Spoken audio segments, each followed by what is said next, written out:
After 1974, the rules of retirement changed, and suddenly it forced E's and S's into the I quadrant with no financial education, and they started to put their money into these retirement plans. And suddenly, voila, a whole new industry was born called financial planners. And today, it takes 30 days to become a financial planner. It still takes a year and a half to become a massage therapist. You know what I mean? What do you think of mutual funds? I think they're a great way to make money if you sell them to other people. Well, I think it's one of the worst places a person can put money. They really do. They make other people rich.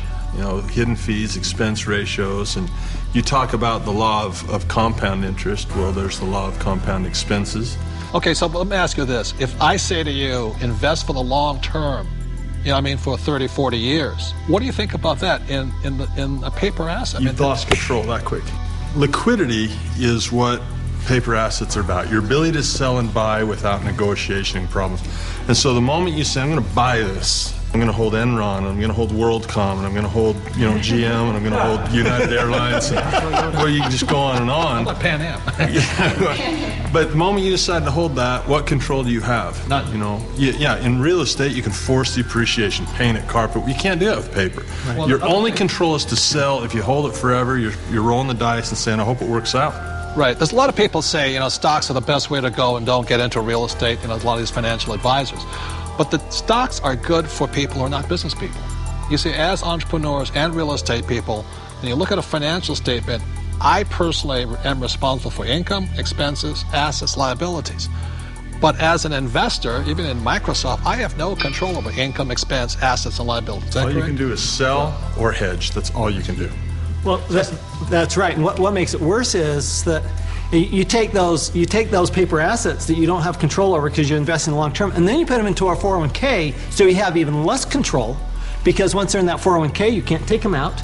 You really can't do anything with them. You're penalized for early withdrawal. You're penalized for pulling them out. And then, on top of that, you don't even get the one tax benefit you get with paper assets is capital gains. And you put it into a 401k, you've lost that benefit. On top of that, when you pull it out, there's three types of taxes: earned income, portfolio income, and capital gains or passive income. And savings and mutual funds, what are they taxed at? Well, when you pull them out, when it's going through a 401k, they're all taxed at that highest ordinary income rate. It's the worst thing you could possibly do if you plan to be rich. But if you plan to be poor, it's a pretty good plan. Robert, I've seen you take heat in the press by this, where you say they're risky. And I'll tell you where I think the risk is. When you sit down and they say, we're going to diversify you. That way if one company goes down, you got all these other companies to buoy you up. And that's fine for a non-systematic type thing, but a system-wide problem, it does not protect us if the system breaks down. Because and I think it's not diversification. Yeah, it's more fragile now than I think it ever has before. And I think these people saying, well, I'm well diversified. They're not well diversified. You diversify across asset classes, not just in bunches of stocks, in my opinion anyway. So the problem here with diversification, it doesn't protect you from a crash. Right. And it's not diversification anyway. And Warren Buffett, the world's greatest investor, reportedly, says diversification is something like it's protection from ignorance. Right. But it's ignorance from both the person selling you the plan as well as you who invest in the plan. But this is the biggest thing that really bugs me. When Kimmy and I buy real estate, we always buy insurance, don't we? Yeah. And then when we drive a car, we have insurance. Right? Is there insurance for mutual funds? Well, not for the average person. No. Is there insurance on your 401k that what you put in will be there when you retire? And which is more likely to burn down in the next 5 years, your home or your 401k? And I'll say it again. We all drive cars with insurance, hopefully. We have houses with insurance. When we buy real estate, we have insurance. Our companies have insurance.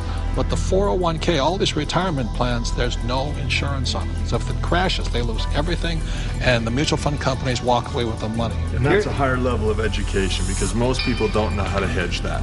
Nope. They don't know how. I mean, it's possible, but if you interview the average person, that's what we teach. That's what our advanced courses teach us, how to play the average person. I liked what your comment said. If you poll the average person, you say, tell me the difference. This is a very basic question.